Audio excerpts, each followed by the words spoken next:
मनुष्य के जीवन काल में योग संयोग बड़े प्रबल होते हैं।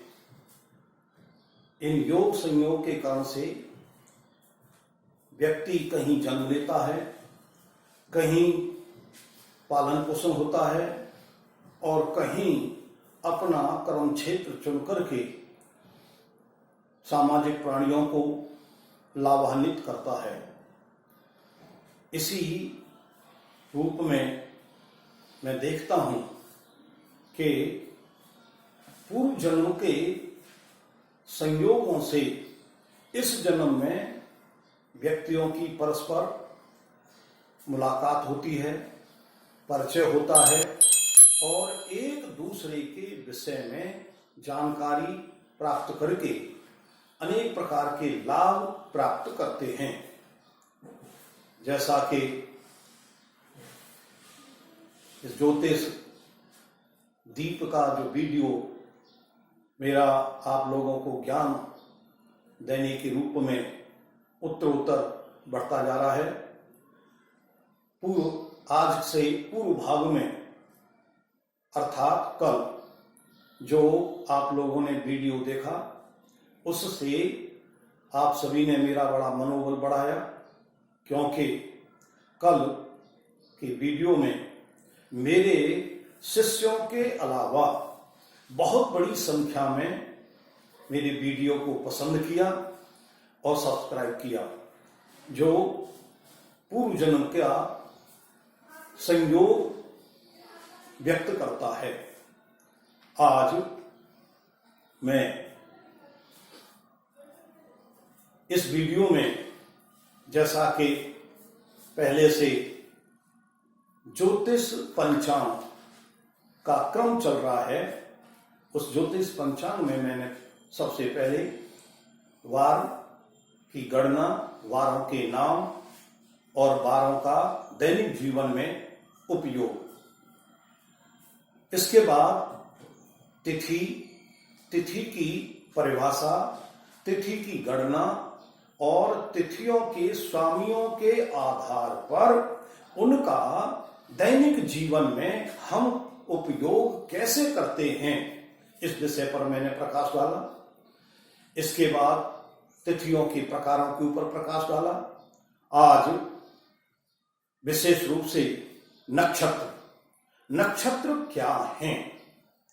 आप अनेक प्रकार के शास्त्र को पढ़ रहे हैं, लेकिन नक्षत्र क्या है उसकी परिभाषा सामान्यतः है किसी सामान्य ग्रंथ में देखने को नहीं मिलती है।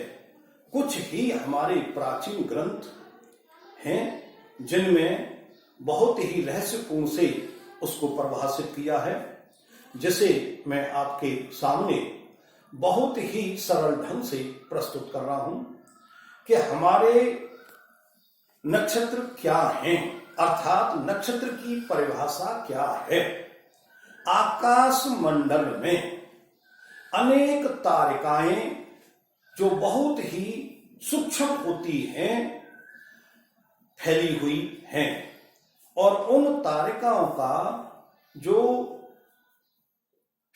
समूह गुच्छा बन करके किसी आकृति को जन्म देता है, जैसे हाथ और हाथ की आकृति, शकट की आकृति, सर्प की आकृति तथा अन्य प्रकार की आकृतियों को जन्म देता है। वे आकृतियां ही हमारे नक्षत्र कहलाते हैं। अर्थात सूर्य से जब चंद्रमा 13.25 डिग्री दूरी पर होता है तो एक नक्षत्र का जन्म होता है। इसी क्रम में जैसे ही 13.25 डिग्री दूरी लगातार उत्तरोत्तर बढ़ती चली जाएगी, उसी प्रकार से नक्षत्रों का जन्म होता रहता है। ये नक्षत्र हमारे ज्योतिष शास्त्रों के अनुसार, हमारे ज्योतिष के मनुष्यों के अनुसार, विद्वानों के अनुसार 27 नक्षत्र होते हैं।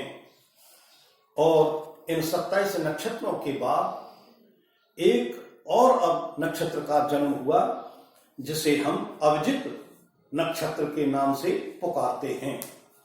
इन 27 नक्षत्रों का मैं क्रम से आप सब लोगों के सामने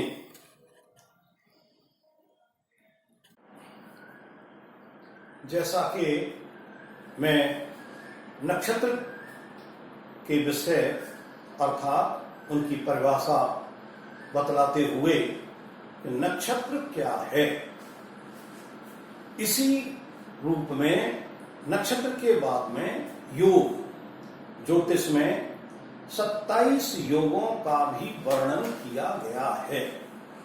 योग किसे कहते हैं? योग की परिभाषा इस प्रकार से है, सूर्य चंद्रमा की गति के जोड़ को योग कहते हैं। सूर्य चंद्रमा की गति के जोड़ को योग कहते हैं। ये योग दैनिक जीवन में बड़े प्रभावशाली होते हैं। जिस प्रकार से हमारे 27 नक्षत्र हैं और 27 नक्षत्रों के स्वामी हैं, उसी प्रकार से हमारे ज्योतिष शास्त्र में 27 योग हैं और उन 27 योगों के भी स्वामी हैं, जो लगभग एक साथ ही इस आकाश मंडल में संचरित होते हैं और मानव के जीवन में ये अनेक प्रकार का अपना अपना प्रभाव डालते हैं। इन सब का विश्लेषण पंचांग में विधिवत रूप से देखने को मिलता है। इस नक्षत्र और योगों के साथ साथ भविष्य पुराण तथा अन्य पुराणों में 27 नक्षत्रों के 27 वृक्षों का भी विशेष रूप से विश्लेषण किया गया है और इन 27 वृक्षों का मानव जीवन में अनेक प्रकार की सुख सुविधा प्राप्त करने के लिए, अर्थात इन नक्षत्रों के स्वामी तथा योगों के स्वामी अर्थात ग्रहों के का प्रभाव परिहार करने के रूप में बहुत ही अच्छे ढंग से हमारे जीवन में काम में आते हैं और वही नक्षत्रों के वृक्ष हमको प्रकृति के अंदर प्राकृतिक रूप से उपलब्ध हैं, जिनका संयोग हम अपने किसी भी विशेष स्थान पर एकत्रित कर सकते हैं और मानव का कल्याण करने में हम सहयोगी बन सकते हैं, जिसका चीता जागता उदाहरण मैंने मां भगवती आश्रम बाबा क्षेत्रपाल मंदिर की स्थापना की है और इस मां भगवती आश्रम में 27 नक्षत्रों के 27 वृक्षों को बड़े कठोर परिश्रम के साथ उनको पाल पोस करके बड़ा किया है, जिनका उपयोग दैनिक जीवन में विशेष रूप से काम में आता है और मानव के लिए उनके अनेक प्रकार के कष्टों का परिहार करने के लिए वे विशेष रूप से लाभप्रद सिद्ध हो रहे हैं।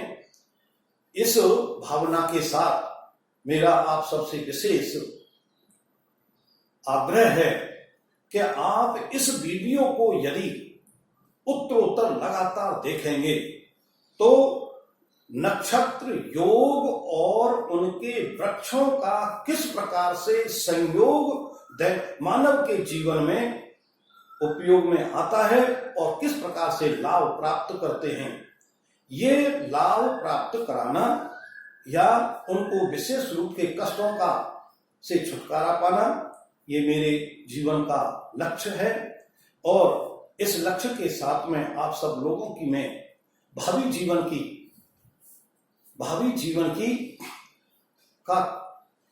भावी जीवन को चरितार्थ करने के लिए, सुखमय बनाने के लिए इनका विस्तृत रूप से विश्लेषण करूंगा।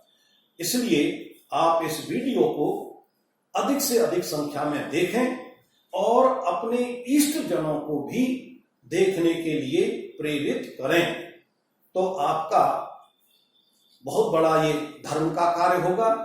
और इस धर्म की भावना के साथ में आप मेरे इस वीडियो को अधिक से अधिक संख्या में सब्सक्राइब करें। कल्याण अस्तु।